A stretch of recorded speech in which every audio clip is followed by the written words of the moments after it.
Hey guys, welcome again to another episode of When the Scriptures Become Real. It's again a podcast where we learn, where we study, where we grow, where we try to become the best versions of ourselves as we can, as we continue to serve our Lord. Again, we're just so thankful that you guys are here. You guys have found us. You found the podcast. We're just so thankful that you guys are here with us as we study and as we grow and as we talk together today. Again, so if you want to support the merch, the link is underneath each video. And so we're really so thankful for you guys and how you guys supported the podcast. And also the support link is there if you would like to support the podcast as well. Real quick, before we get started, if you're watching the video portion of it, I have one of the merch on today. I've got the new crew shirts, which these are really comfortable. It's kind of like a hoodie without the hood on it. But these are really nice, especially for the fall. For the winter. So the logo is on the back, the kind of the newly designed logo, but then on the front, I have the Nothing's Wasted here. This is kind of a reference to Joseph here, where the tough times in his life, nothing was wasted. And so I really appreciate your guys' support and so thankful what you guys do for us and for the podcast. All right, so here's our topic today as we kind of conversate, as we talk together, and as we study through this. Here's where we want to go. So let's intro it this way before I tell you what the topic is. So one of my favorite movies of all time is Captain America: Civil War.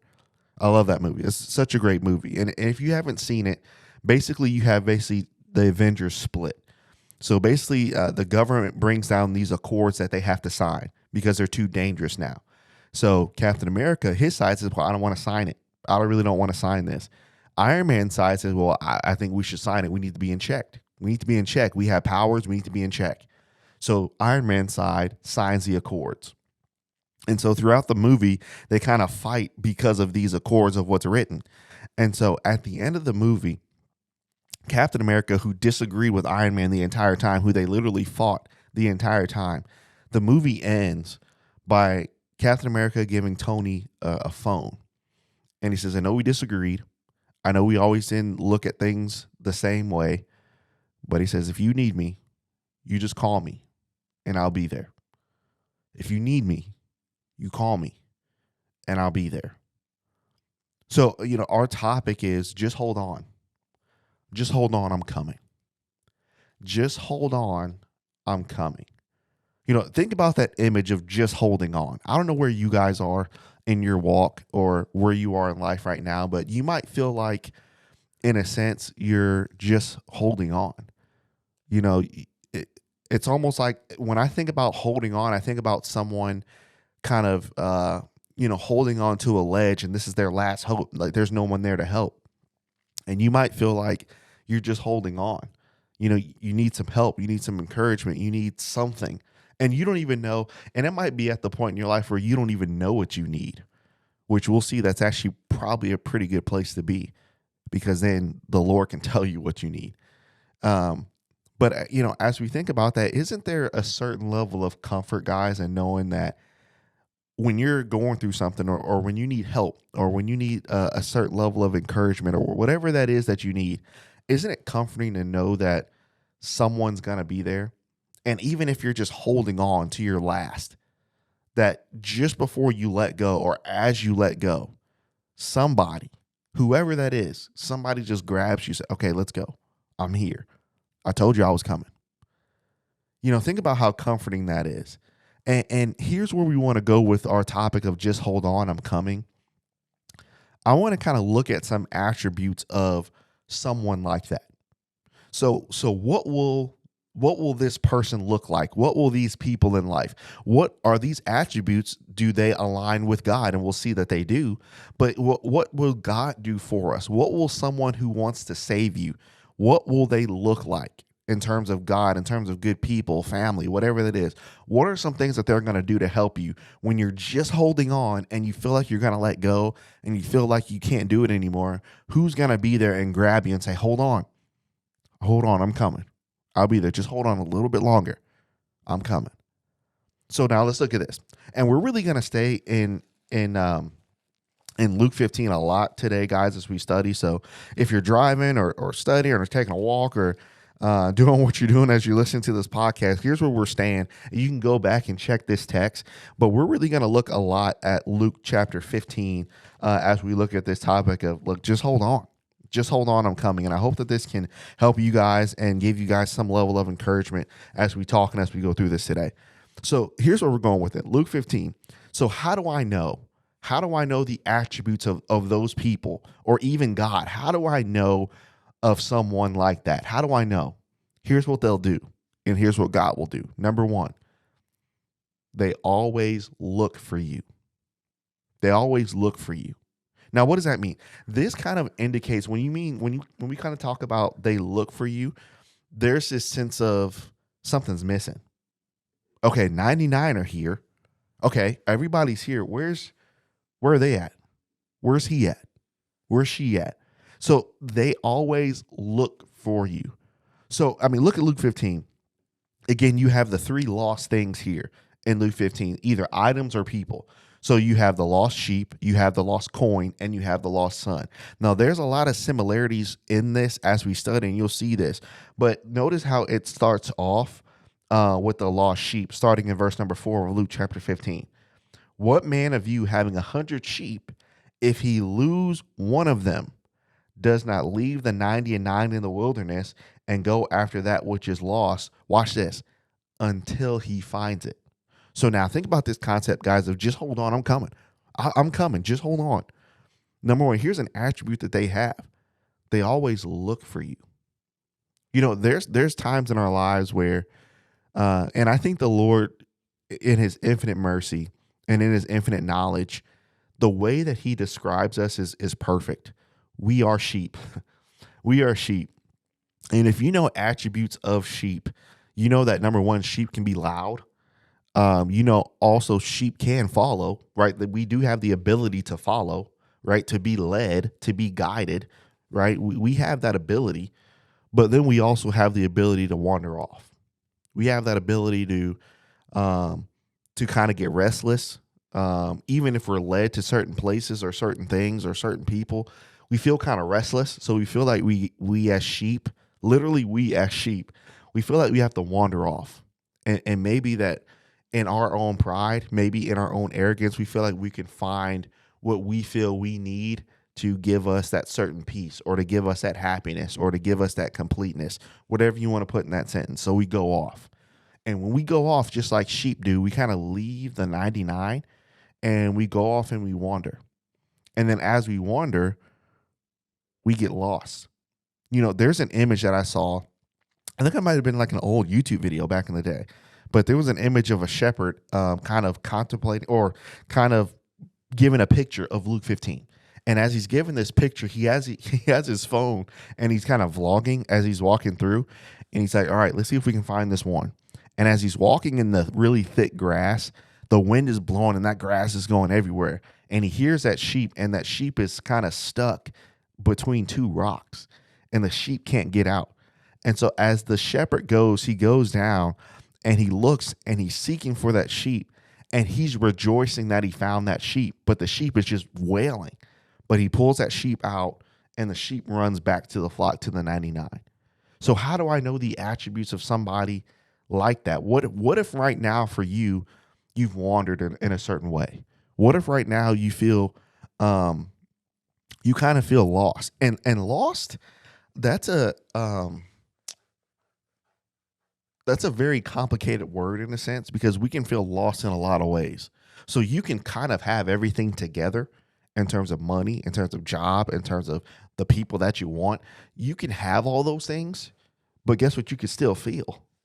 You can still feel lost. You can be taken care of in a lot of ways, but you still feel lost. You don't have to be, broke and destitute to feel lost. You can feel that way and be lost. But the thing about it is, do you feel that way somehow today? Are you lost, and do you feel like that sheep? But think about the attributes of our Father. Number one, him, most of all. But think about the attributes of him and good people. What will they do? They will look for you. But so how does a shepherd look? From Luke 15, how does that shepherd look? So notice what the text indicates here, especially in verse number 4. At the end of verse 4, so he leaves the 99 in the wilderness, and he goes after that which is lost. But notice the small phrase at the end of verse 4, until he finds it. So what does this indicate? This indicates that when the shepherd goes to find that one that's lost, it's not a 5-minute trip. It's not a 15-minute trip. I will stay until we find you. So what are you feeling right now? Just hold on. Just hold on. I'm coming. So now think about the attributes of God. Maybe you feel like in your life, as we're kind of talking and conversating through this, maybe as a lost sheep, maybe you feel in a certain sense left behind. Maybe you feel like you're hanging there and nobody knows you're there. It's almost like that argument where, if no one's in the forest and a giant tree falls, does anybody hear it? You might feel like nobody hears that you're lost. Nobody sees that you're lost. So now you have this sense of, I'm holding on. I'm doing what I need to do to hold on in life, but who's coming? Who's there? Who's going to be there to say, I'll be there? I'm coming. Our Father, the beautiful thing about God is his eye is everywhere, and he sees even when you're lost. Notice the text says, I will stay out here until I find you. How comforting is that? I will stay here until I find you. So now what do they do? So they look for you, but how? How am I going to look for you? How is God going to look for you? Number one, a way that we can look for our brethren, our family, for people that we know in our lives, what we can do for them and what God does for us. Here's what we can do. We can look for you through prayer. That's another way that we can look for you. So now, I think about Luke 15 with the prodigal son. So when the prodigal son leaves the father's home in Luke chapter 15, as the prodigal son leaves, and we don't know how long he was gone, but obviously he was gone for a long enough time to live a certain type of life and realize that this ain't it. So now, what do you think the father's doing at home? Think about that for a minute. What do you think he's doing? I imagine if the father, which indicates God here in Luke 15, who is the shepherd, Luke chapter 15, if we're looking at him, what do you think he's doing? How is he looking for that son? I'm praying for you. Here's a beautiful thing about it. And here's kind of the crazy thing about prayer. You know how sometimes when you're like at services, or when you see people, or maybe you text people, or on Facebook, whatever it is, you see phrases like I'm praying for you. Right? Which is beautiful. You hear people say, I'm praying for you. But, think about this. Have you ever thought that God prays for you? Look at this. We got to go here real quick, right? Let's take this tangent real quick. Look at Luke 22. Luke chapter 22. And, let's start in verse number 31. Now, notice this concept. Now, what are we talking about? Just hold on. I'm coming. So how am I going to look for you? How is God looking for you? They look for you through prayer. Well, how do we know that? Jesus is a good shepherd, right? According to the book of John. So if he's a good shepherd, what does Jesus do? Watch Luke chapter 22, beginning in verse 21 or 31. And the Lord said, Simon, Simon, behold, Satan has desired to have you. So here's the thing, guys. Why do you feel in whatever state that you're in right now? Why do you feel like you're lost? Because guess who desires you? Satan. And let's even go a bit farther, guys, as we kind of talk and we conversate through this. Who could have you right now? It's possible. It's possible. So now watch this. He wants to sift you as wheat. See, notice what he's saying here. I want to save you. He wants to sift you. But then verse 32, how does that start, guys, if you read the text? But talking about Jesus here, what is he doing? He says, but I have prayed for you. Think about how crazy that is. Think about Jesus seeing you out of all people. And I don't know if I preached this or if I was studying this. I can't remember, but think about God. God sees you. And sometimes in this life, as we walk through, sometimes we don't feel seen. You can almost go through life almost kind of invisible, but God sees you. So now he says, look, I've prayed for you in your situation. That's how comforting is that, just to know that our Lord prays. Think about that. Jesus prayed for you.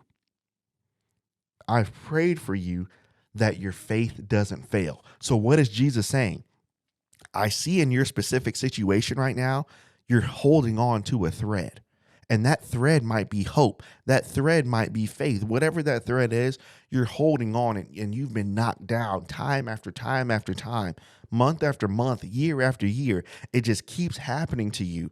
And as you keep getting knocked down, you haven't let go yet, but you're literally holding on to a thread. So as the sheep, as the shepherd who's looking for you, guess what I'm doing for you?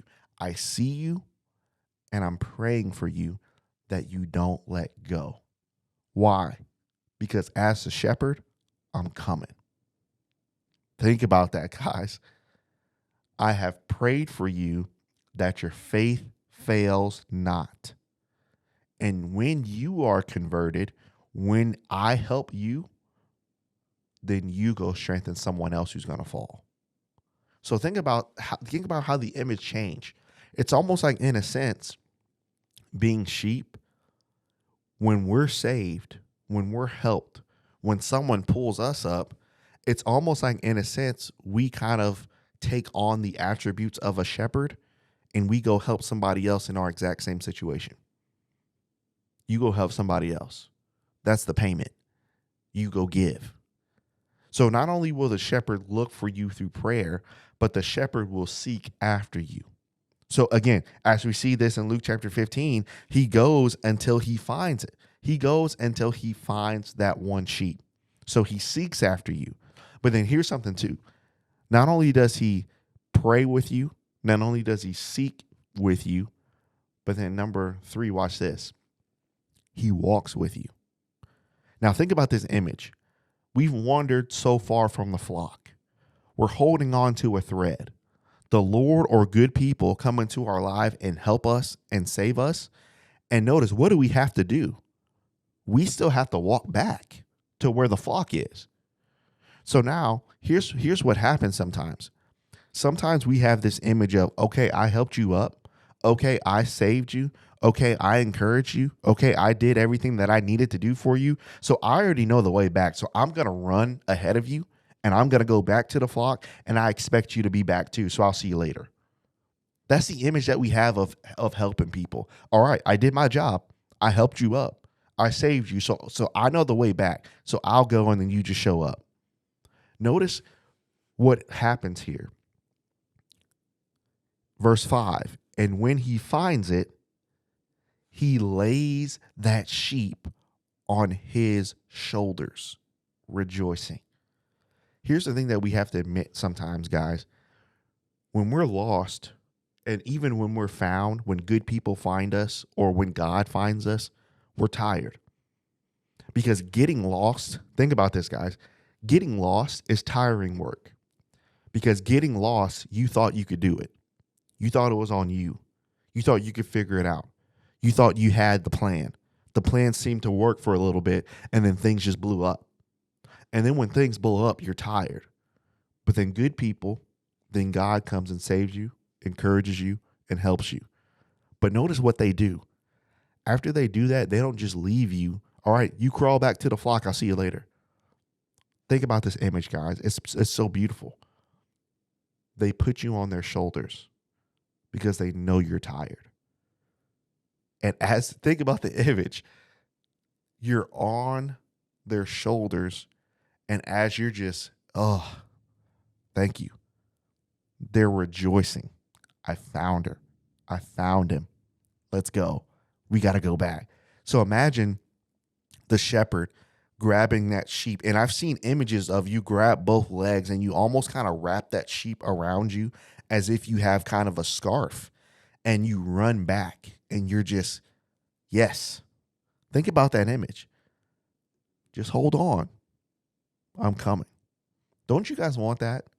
Wherever you're at right now, don't you want the Lord to provide that comfort for you? And don't you, here's the thing about it. Everybody, how do I put this? Everybody wants to know what it feels like to be rescued, to be saved, whether that's from themselves, whether that's from whatever that is. We all want to know what it feels like to be like, man, thank you. You helped me. So, I mean, think about this concept that God himself, he helps you. And then not only does God help you and lift you up spiritually, but God is so good. God is so merciful. God is so loving and forgiving that because he sees that you want to change, he provides the right people and the right opportunities in your life to pick you up and to strengthen you until we get back to the flock. How beautiful is that? That's ridiculous. I mean, just that image alone in verse number 5. He lays him on his shoulders and just rejoices until they get back. Beautiful. So just hold on, guys. I'm coming. I'm coming. You don't have to carry this load by yourself anymore. You don't have to do this alone anymore. You don't have to struggle by yourself. I'm here. I'm here. I'm coming. That's what the Father's saying. Ooh, man, that's just point one. That's just point one. This is getting ridiculous. That's just point one. I'm here. I'm here. I'm showing up. All right. So then as we keep going, it's just the imagery that's being painted here, guys, as we kind of walk through and conversate. So not only will they always look for you, but then number 2, they will always forgive. God always forgives. So now let's jump down. So now we have the lost sheep. And as we have the lost sheep, then we come into the lost son, right? So later on down in the chapter, verse number 11, right? He had 2 sons. The younger of them said to his father, "Give me the portion of goods that fall to me," and he divided them his living. So now he gives the son what he asked for. And after he gives the son what he asked for, obviously the son goes off and lives riotous and wasted his substance, verse number 13. And as his substance is wasted, then the son ran back to the father. But as the son goes back to the father, what is the father doing? So if you look down in verse number 20, he arose, came to his father, but when he saw that his father was a great way off, his father saw him, had compassion, and his father ran and fell on his neck and kissed him. You guys notice the common theme here? There's always this sense of relief. So now with the sheep, the relief is I don't have to bear what I'm bearing by myself. I can have another shoulder to help me. Then the father hangs on to his neck. I don't have to think the worst about my son that he's gone anymore. He's back. There's a sense of just hold on, I'm coming. Don't you guys want to feel in your life right now from God and from other things? Don't you want to feel like a sense of relief? Because here's what being lost and here's what living riotous, here's what that does. We might think in the moment, because things are all kosher right now, we might think in the moment that things are actually going the way that we want it to go. But here's the crazy part about it. It's actually putting more weight on you. And as those things put more weight on you as you're living the way that you want to live, at some point, you're going to want to feel a sense of relief. You're going to want to feel a sense of relief. So relief is being found here when Jesus and good people are saying, look, I'm coming. I'm coming. So the father ran back to the son. Now look at the imagery that the father paints here with the son. The father is ready. Think about this. Think about that word.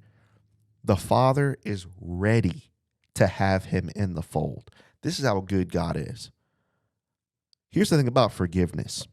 And Jesus teaches us about forgiveness in so many texts, especially Luke chapter 17. But here's the thing about forgiveness. Sometimes, actually, let's describe it like this. Forgiveness is not an impulse thing. Okay? But sometimes we think it is. All right, forgiving is not off impulse. Forgiveness is something that you have to be ready for. All right, I don't want y'all to miss this. Forgiveness is not an impulse thing, because if it was impulse, then forgiveness is a feeling. Well, today I don't feel like forgiving you. All right, give me 2 years. Okay, I feel like forgiving you now. Forgiveness isn't an impulse. You have to be ready to forgive. So Jesus, the scripture says that his mercy is new every morning. So every single day, as we do what we want to do, what is Jesus ready to do every single day? Even though we may keep living the way we want to live, he's ready to forgive. He's ready for it. So guess what the Father was with his Son? I'm ready for him. Just hold on. I'm coming.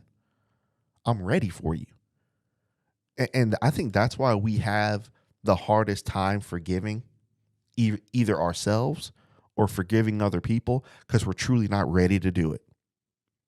Because we're living in bitterness, we're living in anger, we're living in revenge, we're living in wrath, we're living in what they should have done, we're living in all this stuff, but we're wasting years and we're wasting so much time not being ready. But what do we want from God? We want instant forgiveness, though. You see how messed up that is? So here's a question I want to ask you guys as we study and conversate today. Why don't lost sheep, talking about us, why don't we come back sometimes? I want you to think about this for real. Why don't lost sheep, why don't we come back sometimes? And I know there's probably a plethora of reasons, but here's what I see through this text in Luke 15. Number one, I think the reason why the sheep didn't come back and the son didn't come back at first was because of their own pride. Either we have to prove something to someone that we can do it without them. Either we have to prove something to ourselves that we're what we say we are. Whatever that is, there's a certain level of pride that we have. That's why we don't come back, number one. But then number two, I think here's another reason why lost sheep don't come back. Because we're afraid of, quote unquote, older brothers. So how did the older brother feel in Luke chapter 15? Watch this. Look at the text. Luke 15, watch verse 25. Now, when all this celebrating and rejoicing is going on, watch this. Now, the text says that the older brother, verse 25, was in the field, and as he came close to the house, he heard music and dancing, and he said, what is this thing that's happening? In verse 27, your brother's come, your father's killed the fatted calf because he's received him safe and sound. And he was what? Verse 26. And he was angry. Let's take a quick time out. Why was the older brother angry? Why was he angry? Think about this. Because ultimately, he knew his brother was going to come back. And guess what? He wasn't preparing himself to forgive. Think about that. And his older brother was angry. He wasn't ready as his father was. But what did he say he was? I've stayed here. I've done everything. Yeah, you've been doing everything right, but you've been doing everything right in bitterness and wrath. You weren't ready to forgive him.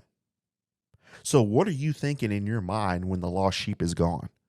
How much better you are than they are. You know, that's what we do. And we might not even admit this, but with our lost brethren, with lost whoever it is, friends, family, whatever it is, sometimes we have this older brother mentality. And that's why they don't come back, because they know this. They don't come back because we have the mentality that you should have been here working like me. So you go out there, you live it up, you live your righteous life, you do what you want to do, and then you come back and get this reward like you've been here like me? Nah, I'm not ready to forgive that. Basically, what you got to do in order for me to forgive you, notice how they got to work for it. In order for me to forgive you, you got to work for it.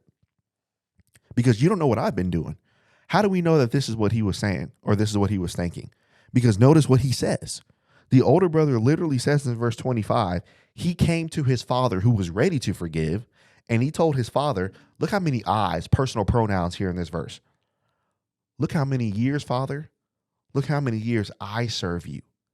I've never transgressed at any time your commandment, that you never gave me a kid that I might make merry with my friends. But you celebrate him. You see, here's what this parable teaches as well. The older brother was not ready. Here's what we're missing today in the church, guys. As our friends, as our family, as our brethren, as they're out there living riotous, what do we need to be doing that are here? We need to be waiting every single day, and we need to be ready to forgive them as the Father forgives us. That's what we're missing. We're spending too much time complaining about what they're doing rather than preparing ourselves to be ready to forgive. How messed up is that? So we actually might be older brothers doing the right things, though. Doing the right things. So I want you guys to think about this. Just hold on. I'm coming. When is the last time when you didn't do things right? Think about you. See, we tend to think about everybody else. When's the last time you had to work for God's forgiveness? So if you sinned or you didn't do anything right or you weren't this, you could pray to the Lord and he'll forgive you. But why is it that when somebody crosses you, you got to talk about them? You got to be bitter. It's like they crossed some line and we feel like we're justified because they crossed me somehow. But you want God to forgive you, and God's always on your side as the older brother because you're so perfect, right? Okay. You're not ready like you think you are. Well, how do we know that? Because look at what the Father said. Verse number 16. Son, you're ever with me. I care for you too. And everything that I have is yours. You know that. But it was necessary that we should rejoice or make merry and be glad. For your brother was dead and is alive again. He was lost and now he's found. So what's the lesson? As the Father and as my son and as his or her brother, what's your position in this? You be ready to. Don't come to me as the Father getting mad. Don't come to me justifying why you feel the way that you feel about people. What you need to be doing, number one, you need to keep doing right because you're still my son too. But number two, you need to prepare yourself to forgive them. Why aren't we doing that? Let's be real. Why aren't we doing that? Guess what it is? It's ego. Because for some reason, we have this mindset that people have to fit the scale with us. They have to do everything we've been doing. What? We'll get off on a tangent on that, but we have to think as the Father thinks. He told us to. We got to think as he thinks. All right. So we just got to be careful about that, guys. And this is not saying that we should just be happy go lucky and just, we have to understand and be smart about things. Right. So we got to understand that we have to do things the right way. We have to do things that the Father wants us to do, Luke chapter 17. But this is an attitude. This is not saying don't be smart and be gullible. This is saying you have to switch your attitude with things. This is the Father talking. So if we disagree with what's being said, we're disagreeing with the Father. This is the attitude he told us to have. Why? Because I have it to you. Just hold on. I'm coming. They always look for you. They always forgive. But then number 3, what do? What does God do? They always rejoice with you. Here's the thing. When we're helped, when we're encouraged, when someone just, I'll be there and they help you. Sometimes we don't come to those people. We don't come to God because for some reason we feel like we don't deserve their help. We don't deserve God's help.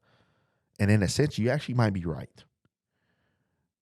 But when you think about it, everybody doesn't deserve God's help. But they're always willing to rejoice with you. I want you to notice something in Luke 15, the lost coin, the lost son, and the lost sheep. What's consistent about all 3 parables? All 3, each item or person or thing was lost. But what happened when each item, person, or thing was found?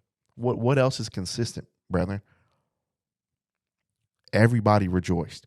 The woman rejoiced, but notice she didn't rejoice alone. She called everybody over. The shepherd rejoiced because he rejoiced with the other sheep. The son rejoiced and the father rejoiced because they rejoiced with everybody in the household. So what should we be doing when people come back, when people change? There needs to be some rejoicing happening. But many times when people come back, it's almost like this sense of prove it. It's almost like this sense of prove it. It's almost like, all right, let's test that. Again, understanding we got to be smart. But again, understand why did the father not do that though? Because his attitude was forgiveness. His attitude was forgiveness. And here's the thing that I think we have to keep in mind. I think sometimes we don't want to feel used, and I think sometimes we don't want to feel burnt or like a pushover or whatever that is. But when you think about how small this life is compared to eternity, what if we miss eternity because here we weren't willing to forgive? So what? You're seen as gullible. So what? You're seen as a pushover. So what? You're seen as whatever it is. I'd rather be seen as that guy. To be honest, I'd rather be seen as that guy and gain eternity than not be seen as that guy and miss eternity. I mean, it's just in the long run, all that stuff, that pride, that ego, and forget, it's just not worth it. And it all goes back to Matthew chapter 5. Be therefore merciful, right? The mercy that we need, because here's the thing. When you look at that text in Matthew chapter 5 of the Beatitudes, blessed are the merciful, for they shall receive mercy. It's just worth it. I know sometimes we feel like it's not worth it because, well, I don't want to be seen as this thing and they can't do this and they feel like they can just do whatever they want to me. If that's the attitude, when you come to God, what mercy are you going to get? Because what mercy did you give here? It's just not worth it having that attitude. It's just not. It's just not. So if you have to be seen as that person, just be seen as that person. Because I don't know about you, but on the day of judgment, guess what I need? I need mercy. I need mercy now. Forget the day of judgment. I need mercy now. So if I don't dole that out here, why would God give it to me? It's just not worth it. In the end, it's just not. So let's just put our pride to the side and let's just be merciful. Can we do that? Let's just be merciful. Just hold on. Just hold on. I'm coming. And here's the beautiful thing about mercy as we kind of close this conversation, guys, as we talk together. Here's the beautiful thing about God's mercy. He's rejoicing with you, but his mercies are new every morning. Here's what I don't like about what we do. We have this back to square one mentality. And that's not how God thinks, but I think that's sometimes how we think God thinks. So, for example, let's say you're on a diet and you're trying not to eat bread, right? So let's say you're trying not to eat bread for like 30 days. So if you're not trying to eat bread for 30 days, you do good for like 15.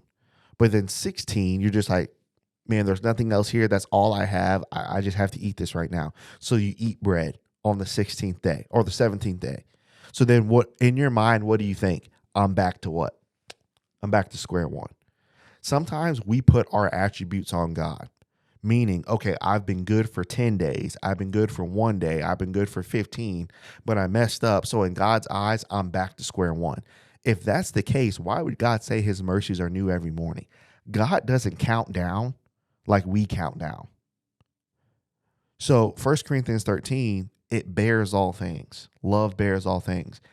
If that is God's nature, 1 John, then why would we put our attributes on God? Like he says, okay, well, put your name there. You've been good for about a year, but then you messed up. So now you got to start that year over. So basically and here's what we do with ourselves and with good friends and people that we know.